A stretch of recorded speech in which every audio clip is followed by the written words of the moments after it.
အားလုံးပဲမင်္ဂလာပါရှင် Jazzy Bikes ကနေပြန်လဲကြိုဆိုပါရစေကြက်ပါကြက်ကဒီနေ့မှာတော့လေတဲကိုအကုန်လုံးခေါ်သွားမယ်နော်ကြက်နဲ့တူတူတီးပင်စားပင်တွေတော့ခုကိုလိုက်ခဲ့ကြပါအောင်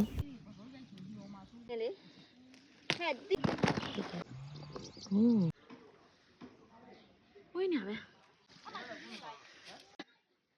ဗီဒီယိုတော့စော်ပြစ်ဘဲပြစ်ကောင်းလေးနဲ့စလိုက်မယ်နော်အလကားစတာ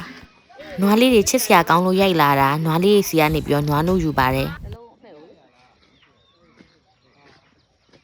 ဒါကတော့တခင်းလုံးတီးတဲ့ခန်းကျင်တီးခင်းမှာအသီးလေးတွေကချိုပြီးတော့ကျွတ်နေရပဲ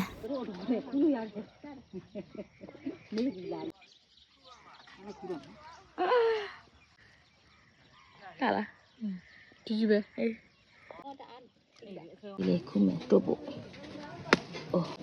ဒါလေးကတော့ခရမ်းကျွတ်တီကျွတ်ကလေးတွေကြက်စားပြရတာကြည့်ချင်လို့ရှင်လို့ရှိရင်အရှိရဗီဒီယိုမှာတွားကြည့်လို့ရတယ်နော်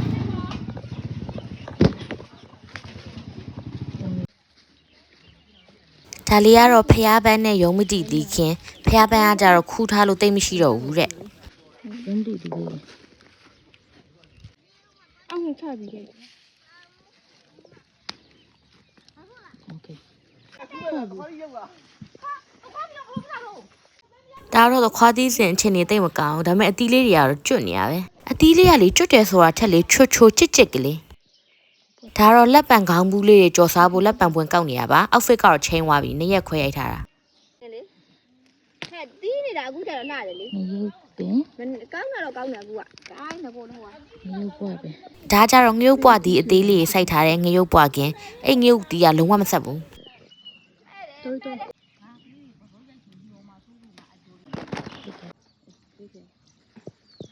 ဒါကြတော့အရှိမျိုး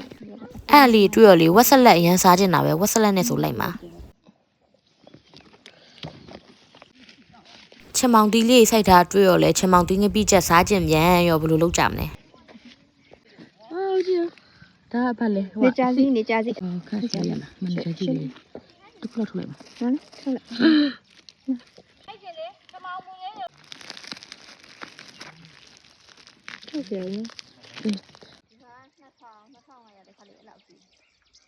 ရာဒီဥထုလေးကအုံမိုင်းနေရောလေအရန်နေလို့ကောင်းတာပဲလေခင်းနဲ့မှာလေးလေးတိတ်ဖြူဖြူနဲ့ဒါတော့ကျမအမေကစပဘုံပြမယ်တဲ့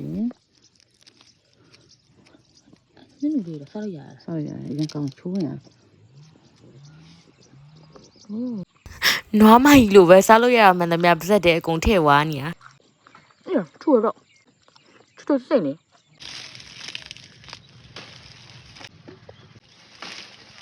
တရက်တီးခူးနေတာပြီးလို့ရှိရင်ငံပြာကြီးနဲ့စားမယ်ဒါလေးကတော့ဘိုးကိတ်ပဲခင်းမှာဒီနှစ်အသီးထွက်နေတဲ့အခြေအနေမကောင်းရောင်းလို့မရအောင်ခုနချက်တို့ခူးလာတာလေးတွေကိုအမျိုးထားမယ်ပေါ့နော်နောက်နှစ်ပြန်ဆိုင်ဖို့ဒါလေးကတော့နန်ခင်းမှာမြန်မာနန်လေးဆိုတာလေးမွေးနေရပဲမွေးနေပဲဒီဖြစ်လာဟင်းဒီရွက်တွေခူးနေရအကောင်းခူးနေရတော့မဟုတ်ဘူးခေါင်းထဲမှာစဉ်းစားထားပြီးဘာနဲ့တွဲစားရင်ကောင်းမလဲဆိုတာချက်ဘူးချက်စားမယ်ရက်စင်မီမရှိတော့ထင်းနဲ့ပဲချက်ပြောရတဲ့ခါကျတော့ထင်းလေးတွေစုထားတဲ့ထင်းအိမ်လေးပါမီးမရတော့လေထင်းလေးနဲ့ပဲချက်ပြောရတာဒါကြတော့ရန်ကုန်ပြန်လက်ဆောင်ကြွက်6ချက်တို့ကရွာပြန်မကြွက်စားရဆိုတော့အမျိုးတွေကကြွက်ကိုအများနဲ့ရှာထားပေးတယ်